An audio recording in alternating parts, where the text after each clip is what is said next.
What is this, that, and that over there in Tagalog? Well, stick around and find out.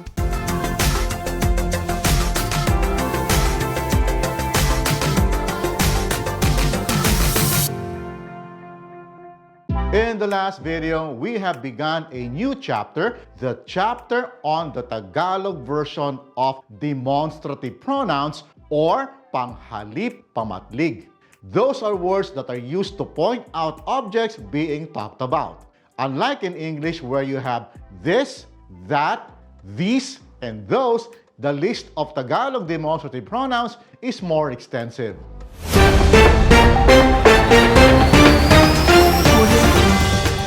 Hi! I'm interrupting this video to bring you some good news. Mayroon akong magandang balita. Just this week, this channel has reached 1,000 subscribers.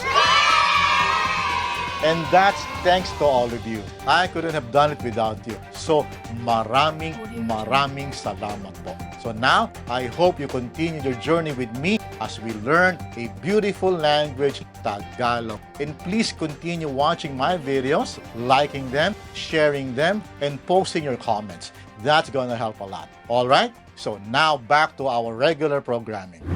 Here are the characteristics of Tagalog demonstrative pronouns. If you have seen this already in the last video, you can skip this part and move on to the next timestamp. Otherwise, here they are.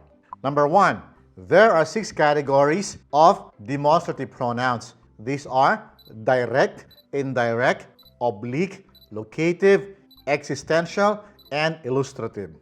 Number 2, there are 3 types of pronouns per category. We have near the speaker, near the listener, and away from the speaker and listener. These are the pronouns the speaker would use depending on his or her position relative to the listener and the object of conversation. Number 3, you will find that the counterparts of the English this and that have several versions in Tagalog across the table. Number 4, the English adverb here and there are represented in this table. They also have several versions across the table. Number 5, ito, iyan, and iyon are this, that, and that over there in English. Depending on the context and point of view, they can also mean it in English. And number 6, there are no equivalents of the English these and those. We simply add the plural marker in the sentence. In the last introductory video, I went over the basics and cited some sample sentences of each category. This time, I will begin to cover each category more extensively, starting with the direct demonstrative pronouns. So, tara, simulan na natin. Let's begin. But before that, please be sure that you are subscribed if you're still not by simply clicking on the subscribe button and the bell notification button so you'll be updated of new videos. Alright, let's go. The direct demonstrative pronouns are ito, iyan, and iyon. This, that, and that over there. Like all demonstrative pronouns, these pronouns are taken from the point of view of the speaker. Ito points to the subject or object of the sentence close to the speaker. Iyan is away from the speaker and is close to the listener. Iyon is away from both the speaker and the listener. Ayos ba? Hindi naman mahirap, di ba? It's not too difficult, is it? Now, let's have some sample simple sentences to illustrate the uses of ito, iyan, and iyon. Let's go. Let's have a look at this simple sentence pattern. Ito ay libro. This is a book. Iyan ay lapis. That is a pencil. Iyon ay kwaderno. That over there is a notebook. To express the same sentences into the plural form, simply add the plural marker mga. Ito ay mga libro. These are books. Iyan ay mga lapis. Those are pencils. Iyon ay mga kwaderno. Those over there are notebooks. Because Tagalog is flexible, we can flip the word order into Libro ito. This is a book. Lapis iyan. That is a pencil. Kuwaderno iyon. That over there is a notebook. With this pattern, converting into the plural form will need the case marker ang and the plural marker mga. Ang mga. Like this. Libro ang mga ito. These are books. Lapis ang mga iyan. Those are pencils. Kuwaderno ang mga iyon. Those over there are notebooks. Ayos ba? So far, so good. Now, let's add the owner of the object being talked about with this sentence pattern. Ito ay libro ni Marie. This is Marie's book. Iyan ay lapis ni Ariana. That is Ariana's pencil. Iyon ay kwaderno ni Peter. That over there is Peter's notebook. Ito ay mga libro ni Marie.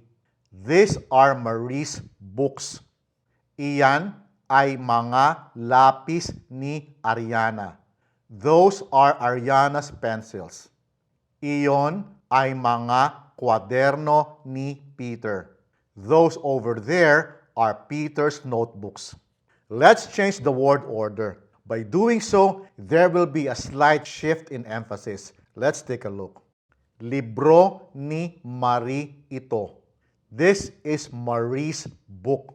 Or, this book is Marie's. Did you notice? The emphasis slightly shifted to the owner of the notebook. This is Marie's book and no one else's. Got it? Moving on. Lapis ni Ariana iyan. That is Ariana's pencil. Or, that pencil is Ariana's.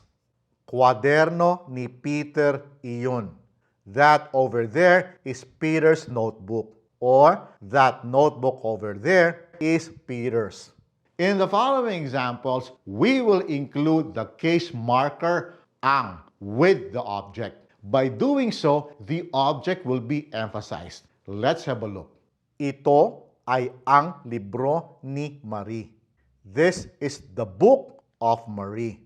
Or, this is the book that belongs to Marie. It is the book and nothing else that belongs to Marie. Got it? Here's some more. Iyan ay ang lapis ni Ariana. That is the pencil of Ariana.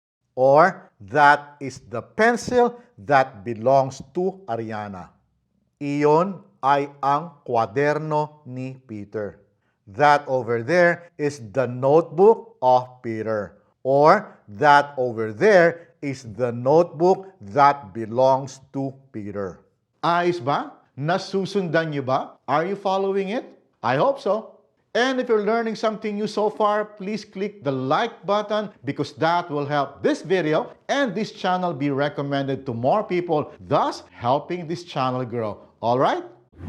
Now, let's mix things up a bit. Let's have a look at these collections of sentences that may look different but are slightly saying the same exact things. Let's have a look.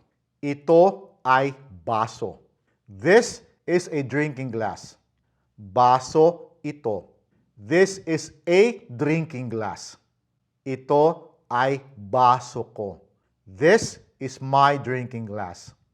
Ito ay ang baso ko. This is my drinking glass. Or, this is the drinking glass that is mine or that belongs to me. Baso ko iyan. That is my drinking glass. Ang basong ito ay sa akin. This drinking glass is mine. Ayos ba? Let's have some more. Iyan ay mga regalo. Those are gifts. Mga regalo iyan. Those are gifts. Iyan ay mga regalo mo. Those are your gifts. Iyan ay ang mga regalo mo. Those are your gifts. Or, those are the gifts that belongs to you. Mga regalo mo iyan. Those are your gifts. Ang mga regalong iyan ay sa iyo. Those gifts are yours. Ito ay pera. This is money. Pera ito. This is money. Ito ay pera niya. This is his or her money. Ito ay ang pera niya. This is his or her money. Or this is the money that belongs to her. Pera niya ito. This is his or her money. Ang perang ito ay sa kanya. This money is his or her. So, how was it? Are you confused? Don't be. It will help if you start using those sentences. Understanding the other nuances can be learned and be understood once you immerse yourself into the culture. And you can start doing that by practicing with your Filipino friends, partners, or family members. But we're not yet done with the direct demonstrative pronoun. I will be discussing more sentence patterns in the next video. I hope you catch that. I will see you then. Maraming salamat po at hanggang sa susunod.